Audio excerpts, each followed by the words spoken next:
উম্মত একবারও ভাবলো না আল্লাহ নবী কত কষ্ট করে দিনকে রেখে গেছে। ইসলাম বলতে কি বোঝে? ইসলাম শব্দে বাংলা ওয়ার্ড লফজের মানে হলো শান্তি, কিন্তু ইসলামের ব্যাপক আবিধানিক অর্থটা কি? ইসলাম একত্ববাদের বিশ্বাস, ইসলাম রিসালাত তাওহীদকে মেনে নেওয়া। ইসলাম মানে শুধু নামাজ রোজা দাড়ি টুপি নয়। হ্যাঁ, ইসলামের মধ্যে নামাজ আছে, রোজা আছে, দাড়ি আছে, টুপি আছে, কিন্তু এটা ব্যক্তি জীবনের জন্য। আমি নামাজ পড়েছি ঈশার, আমার কল্যাণ, আমার উপকার, আমার ফায়দা, সমাজের কোনো উপকার নাই। আমি দাড়ি রেখেছি রাসূলুল্লাহ সুন্নাত, আমার উপকার, আমার নবী সুন্নাত রেখেছি, আমি নেকি পাবো। সমাজের আমার দাড়ি রাখাতে কোনো উপকার নাই।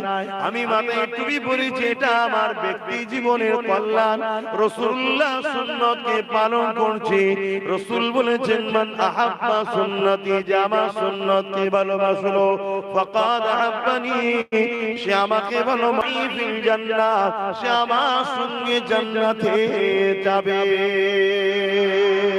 আমি রোজা রেখেছি, এটা আমার ব্যক্তি জীবনের কল্যাণ, আমার শরীর সুস্থ হবে, আমার ফ্যাট লিভার নষ্ট হবে, আমার শরীর থেকে ব্যাকটেরিয়া চলে যাবে, ক্যান্সারের মতো মহামারী থেকে রোজার বরকতে আল্লাহ আমাকে শিফা রাখবে, এটা আমার জীবনের ফায়দা। কিন্তু আমার রোজা রাখাতে সমাজের কি লাভ হয়েছে? এই ইসলামে নামাজ আছে ব্যক্তি জীবনের জন্য, রোজা আছে ব্যক্তি জীবনের জন্য, আমি হজ করেছি, এটা আমার কল্যাণ ব্যক্তি জীবনের জন্য। কিন্তু এখনো যেমন ইসলামের হুকুম, অপর দিকে ইসলাম হুকুম দিয়েছে তা'মুরুনা বিল মারুফ ওয়া তানহাউনা আনিল মুনকার, অন্যায়কে মিটাও, ভালো কাজ প্রতিষ্ঠিত করো, ন্যায়কে প্রতিষ্ঠিত করো, অন্যায়কে মিটাও। তাই সমাজ থেকে নেশাকে মিটানো, এটা হলো ইসলামের একটা বড় কাজ। কিন্তু দেখি নাই তোমারে কোনদিন, তবু আছো হৃদয়ে অমনি। দেখি না তোমারে কোনদিন, কোনদিন, কোনদিন, কোনদিন। হে নবী, নবীজি আমার, তুমি আছো হৃদয়ের গভীরে, তুমি আছো হৃদয়ের গভীরে। ভুলবো তোমায় বলো কি করে? কোরআনের পথ যত দেখেছি, হে নবী তোমায় তত চিনেছি। কোরআনের পথ যত দেখেছি, হে নবী তোমায় তত চিনেছি। কোরআন জানিয়েছে আমার, ওয়ারাফা'না লাকা যিকরাক, হে নবী, নবীজি আমার, তুমি আছো হৃদয়ের গভীরে। আল্লাহুম্মা সাল্লি আলা।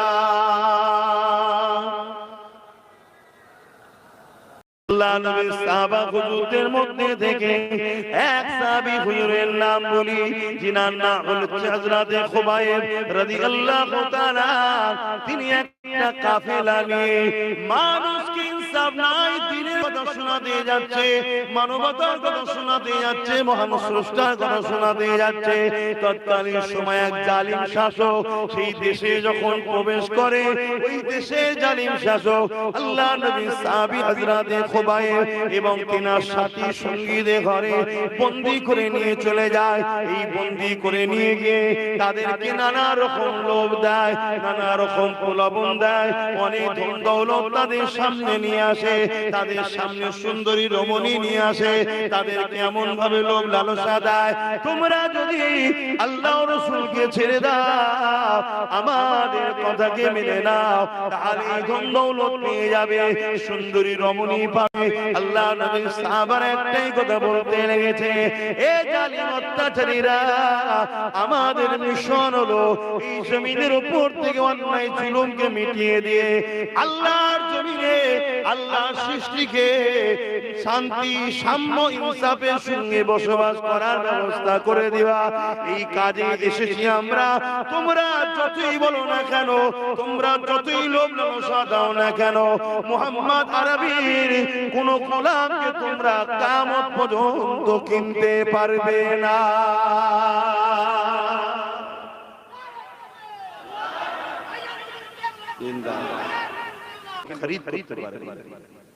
কিন্তু আজ আমাদের সমাজের অনেক আলেম উলামা আবার একদল বিক্রি হয়ে গেছে। কেউ সামান্য একটা গাড়িতে, কেউ একটা বাড়িতে, কেউ একটা পদের জন্য, কেউ একটা টিকিটের জন্য। হচ্ছে না, রয়েছে, দুটোই রয়েছে। সেদিন ইমাম পাকের দিকে ছিল সাহাবা হুজুররা, তাদের আওলা, আবার এই জিদের দিকেও ছিল অনেক আলেম মুফতিরা। এ নওজওয়ান তরুণেরা, আমার আব্বা জানেরা, আমার আম্মা জানেরা, মনে রেখে দেবেন, কুল্লু নাফসিন যায়িকাতুল মউত, প্রতিটা নফসকে মৃত্যুর স্বাদ আল্লাহ চাখাবে। কার কখন মৃত্যু আসবে কোনো ঠিক নাই, আর এমন করে আসার ডেট রয়েছে, যাবার কোনো ডেট নাই। তাই বলে দিয়ে যে আল্লাহকে ভয় করেন, নবী পাককে ভালোবাসে, সাহাবা হুজুরদের বন্দী করে নিয়ে গিয়ে এক এক করে সাহাবা হুজুরদিগকে শুলির উপরে চাপাতে লেগেছে। ধারালো সোজা একটা রড থাকবে, তার মাথাতে বসিয়ে দেবে, এমন করে সেটা পেটের মধ্যে দিয়ে মাথাতে বেরিয়ে যাবে। এইভাবে তৎকালীন সময় জালিম শাসকরা অত্যাচার জুলুম করত। আল্লাহ নবী সাহাবা হুজুরদের বন্দী করে নিয়ে যে এক এক করে ওই শুলির উপরে চাপায় শহীদ করে দেয়। বাকি সাহাবাদেরকে বলে, এখনো জান যদি বাঁচাতে চাও, ধন লাও, মাল লাও এবং সুন্দরী রমণী লাও, শুধু মুহাম্মদ আরবীকে ছেড়ে দাও, তার দেখানো রাস্তা ছেড়ে দাও, তাকে মডেল হিসেবে যে মেনে চলো এই পথটা ছেড়ে দাও।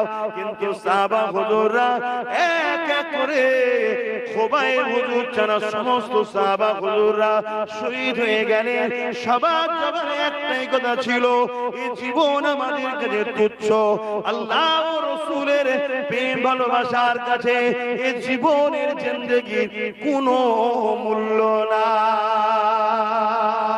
এইভাবে হযরত খোবায়েব হুজুরের পালা চলে আসলো, তিনাকে মেন্টালি টর্চার করতে লাগলো, সন্তানের কথা বুঝাতে লাগলো। তোমার সন্তানগুলো খেলাধুলা করছে হয়তো, এখন মনে রাখবে নামাজ তো পড়তে হবে, নামাজ পড়া কিন্তু কোনো কষ্টের কাজ নয়। যদি কেউ না পড়ে, শয়তান তাকে গ্রাস করে ফেলেছে, তাই নচেত নামাজ কোনো কষ্টের কাজ নয়। উপরন্তু নামাজ তোমার শরীরকে সুস্থ রাখে, তোমার দিমাগকে সুস্থ রাখে, তোমার শরীরের এমন করে অঙ্গ প্রত্যঙ্গ গুলোকে সুস্থ রাখে। এরপরও যদি কেউ না পড়ে, সে শয়তানি হাতের মধ্যে চলে গেছে, গাফলতির জন্য করছে না। রোজা রাখাটাও কিন্তু কোনো কষ্টের কাজ নয়, কেননা তোমার বাড়িতে গৃহপালিত পশু যদি থাকো, তাকে এমন করে 24 ঘন্টা যদি না খাইয়ে রাখো, সে মরে যাবে না, সে কিন্তু সুখী রয়ে যাবে। কিন্তু মনে রাখবে, আল্লাহর খুশির জন্য সন্ত্রাস জালিমের বিরুদ্ধে দাঁড়িয়ে আল্লাহর জন্য নিজের জীবনকে কুরবান করা এবং ন্যায়ের পক্ষে দাঁড়িয়ে থাকা, এতিম গরিব বিধবাদের পক্ষে আওয়াজ তোলা, এই জমিনে ফিতনা ফাসাদকে মিটাবার জন্য কথা বলা। এর জন্য যে জুলুম তোমার উপরে আসবে, তোমাকে থানায় নিয়ে যাবে, তোমাকে টর্চার করা হবে, তোমাকে মেন্টাল আঘাত দেওয়া হবে, তোমাকে পিটানো হবে, নানান দিক দিয়ে তোমাকে কষ্ট দেওয়া হবে। এত কিছু সহ্য করার পরও তুমি যদি আল্লাহ ও রাসূলের পক্ষে দাঁড়িয়ে এক কথা ইনসাফ ইনসানিয়াত মানবতা প্রেম সাম্য সত্যের পক্ষে দাঁড়িয়ে তুমি যদি থাকতে পারো, এই অবস্থায় যদি তুমি মারা যাও, ওই মরণটাকে শহীদের বলা হয়। আর যদি এর পরও তুমি বিজয় হয়ে মুক্তি পেয়ে তুমি যদি জিন্দা থাকো, মনে রেখে দিও তুমি আর সাধারণ মানুষ নয়, তুমি একজন গাজী হয়ে গেছো। আরো জোরে বলুন সুবহান।